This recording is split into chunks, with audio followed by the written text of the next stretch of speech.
Making their way, only way they know how. That's just a little support, all was allowed.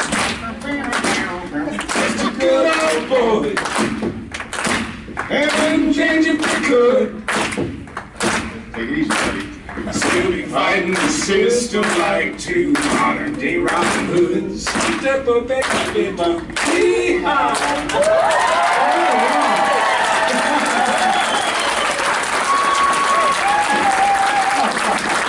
That's very special.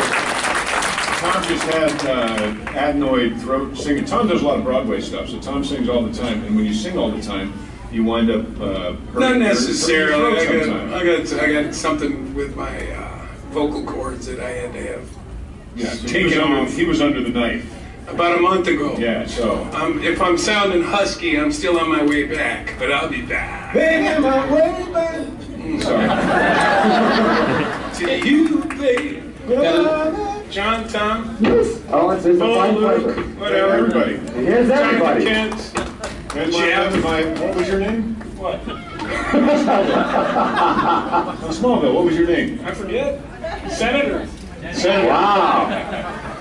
I don't remember. Anybody remember? Jennings. Yeah, Jennings. what was the first name? David? This is great for reverse questions. What was it? Jack. Jack Jennings. Sounded like a soap star. Jack Jennings. Or a porno star. Right? Well, that was me. That was Ram Peters. Nip Tuck. Oh, Craven.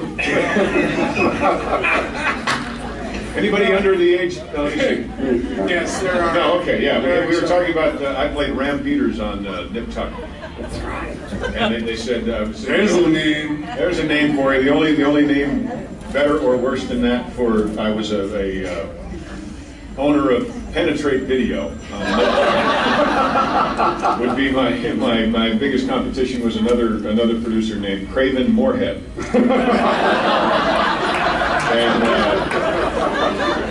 I can't make this stuff up. Somebody else did. This is a good house, John. Somebody else did, yes. Okay. Excellent. My glasses on my head, I went up to look at this guy next to me. Would you guys mind a few questions? Well, it is a Q&A. Well, let's do it. Right there. Yes, sir. First question. Thank you. I just first want to say thanks for coming, because given when Jimmy died, we all kind of wondered if you guys were coming or not, so we do thank you guys for coming out. First, my question would be, what was your favorite moment on the Dukes of Hazzard?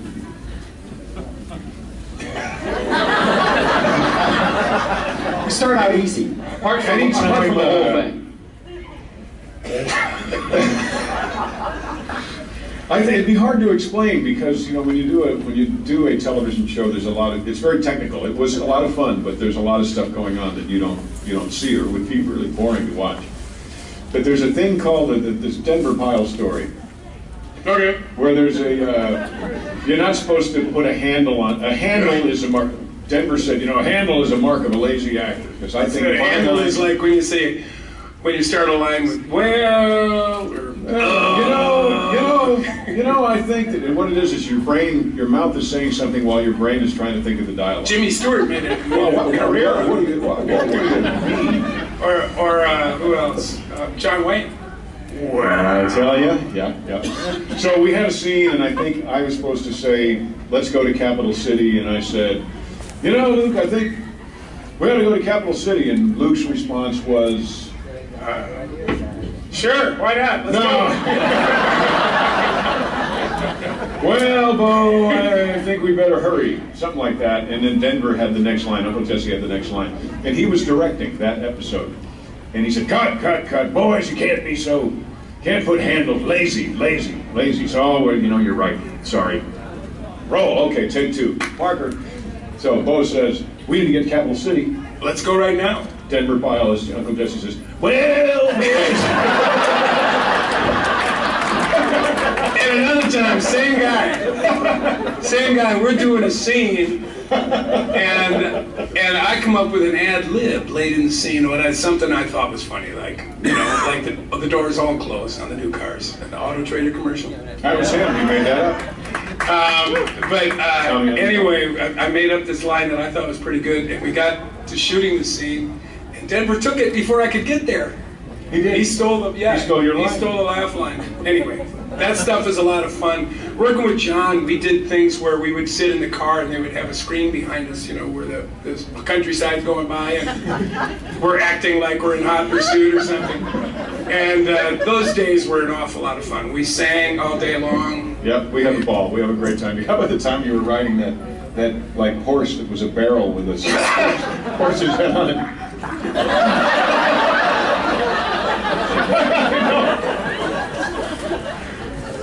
That was fun. Somebody had us sign a picture earlier today that had a picture of us riding double bareback on a horse. And right after that picture was taken, we kind of walked out one hill down and then one hill up. And there's a I think we were going to the Beaudry's cabin. And we're riding, and you see Bo and Luke just coming up over the ridge, and then we go down the hill. And then the horse comes up after that, and we're not on it. So we both just slid off one side, just at the same time. So if you're riding double bareback with a buddy, and they fall that way, don't go that way. Try to go this way. Any more questions? Thank you very much. Yes, question over here. Bobby behind the post. Hello. Hello. Hit it. I didn't know if either of you decided when you were younger that you wanted to be a singer first, or an actor, or both, or when did you decide you wanted to be in show business? John decided when he met me, he was 17. No, you were 18. I was 18, but no, I decided. I knew what I didn't want to be once I met him. I started when I was 8, musical theater, and you're a musical theater guy, right? Well, I didn't start that early doing musical theater. I started singing, you know, in school when I was, I guess, 6. Well, but when I was 8, you were 18, so. Yeah. That's right. I'm 9 years older than him. Okay, 17. But I can still But he was doing I Love My Wife on Broadway when he auditioned for, or when they... Shortly before, right? Yeah, I read in New York. I actually read for Beau's part. I had moved to New York in 77, and then I did a Broadway show called I Love My Wife, a Cy Coleman show in the summer of '78, and then I did Oklahoma in New York, which was a really great musical. And shortly after that, they asked me to read for this TV show, and I read for John's part. And then they asked me if I wanted to fly to Los Angeles. This was a Wednesday. And so I got on the plane that night, met John Thursday. We did screen test Friday night. Friday, yeah. And 10 days later, we were shooting in Georgia. It was amazing. Yeah. I think I was the last one, right? You were it, yeah. But They just gave up. We're going to shoot this show or not. Okay, take that guy. No, they cast chemistry back in those days, and people don't do that all that much now. And I think it's one of the reasons why the Dukes has lasted so long, because they cast people who not only looked right together, but they just got along right from the very beginning. They seemed like they'd known each other. I felt like I'd known him my whole life, which arguably wasn't nearly as long as Tom's whole life at that point. We also, you know, I mean, I was asked a few days ago for some words for Mr. Best, who passed, and we should all say a prayer tonight for him. He would love to be here, believe me. I'm sure he is here. Yeah. But one of the things that I said in that quote was that we were blessed to have a really close cast. We were really, really blessed. Everybody looked out for everybody else, and we had an awful lot of fun. We worked hard, but we really, really enjoyed working with each other. Oh yeah, every day, every minute. No, that was Miles and Al. Actually, they loved Dukes of Hazzard, and they put like a Nicodemus when Jonathan is driving down the street and sees the wreck. The theme to the show is playing. No, that was them. That was them. And actually, I think rumor has it that the editor put that in as kind of a joke, and all the brass loved it so much that they kept it that way. And then of course they brought Tom Jack Jennings in later, which ultimately led to my death. But you got to be senator first, right? Well, yeah, for like 10 minutes. You can only do so much. Wasn't it great that he climbed in the window? And then, yeah, well, I've been meaning to get that fixed. And I wondered if, like, what you thought of the chemistry on that show, and also just what your favorite episode of Smallville was. Besides the one that I did. Smallville, the one that Tom did. You did more than one, didn't you? No. Oh. I got caught with that lap dancer. That was it. Gone. I love this. I love the episode with Tom. I love the one that I directed. I directed one called Talisman.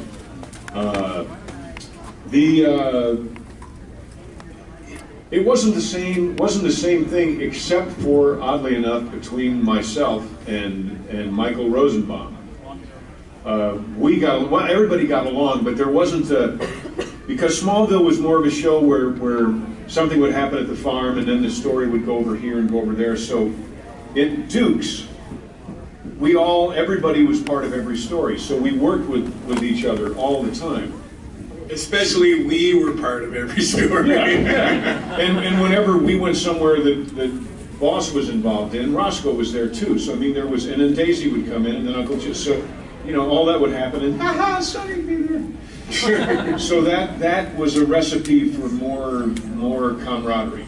Smallville was great. People were great, but this relationship has never even slowed down. Whether we see each other every month or every year. S-L-O-A-N. Slowed down. I like Sloan. It has not slowed. But my favorite episode, honestly, in Smallville was the one where I died. I thought that was a great episode. I thought it was a tragic moment in the history of Superman, but I thought it was a great episode. I love the whole had Clark not saved Lana, his dad would still be alive. I thought that was tremendous. Really, really good. And happy birthday, General Lee. That was fun. That's a good one. That was fun. What did I see a picture of the other day? The alien one. I know, that's the one Sorrel directed. That was a really weird show. And the look on my face is like... Are you kidding me? Yeah. We jumped the alien. We didn't have any sharks. We did a show where we stole the premise from Bad News Bears, the Boar's Nest Bears, the basketball. That was fun. That was one of them that I directed. He directed a bunch. He was great. The Ghost of General Lee was Tom Sawyer. We show up at our own... Oh yeah, we showed up at our own funeral. I love Ghost, but when we did it, I was aggravated at it. Because it was Tom Sawyer. I thought, really? Because, I've read a lot. We didn't. And, 2 books! 2 books, but I read them all the way through. They did. To the end. No, I thought, anyway. One of the coolest things that I remember about it, besides you, was just to watch Jimmy and Sorrel. The two of them worked together, and also Jimmy and Sonny Schroyer, who is a very strange man, but a real genius too, and a sweetheart. To see those guys work together was just phenomenal, and Sorrel and Jim especially, because they both had a huge career before they got to our show, and they just turned into like Abbott and Costello, it was just amazing to see. Yeah. Yo, what do you Question over here. Hi, my name's Cassandra, and I know you said you wrecked a lot of cars, but have you ever gotten hurt while doing it? No, I didn't see you there when I said those things earlier. You were behind the big man, so I'm sorry. I never got hurt. We were taught... He's thinking about all the stuff he could take back now. Can't do it. Can't take it back. We were taught in the very beginning, when we first started shooting in Conyers, Georgia, one very important thing was to have your thumbs over the steering wheel, not this way. Because if you ever have even a minor wreck with your hands like this on the steering wheel, you'll break both of your thumbs. So stunt folk will always have their hands here because they're having accidents on purpose. So I learned that early on, and when I ran into the building or when Tom ran into the truck and stuff, we were prepared because we were trained how to avoid getting hurt. And in the whole world of Dukes, very few people ever got hurt. We had a terrible accident one day that history has kind of turned it into a wild stunt on the Dukes, which it wasn't. It was a insert car, which is a truck with a bunch of people on it, too many people on it perhaps, but people on it filming two cars banging into each other on a dirt road. And if memory serves, what had happened is the night before, it's a road that we had been on, everybody had been on many, many times,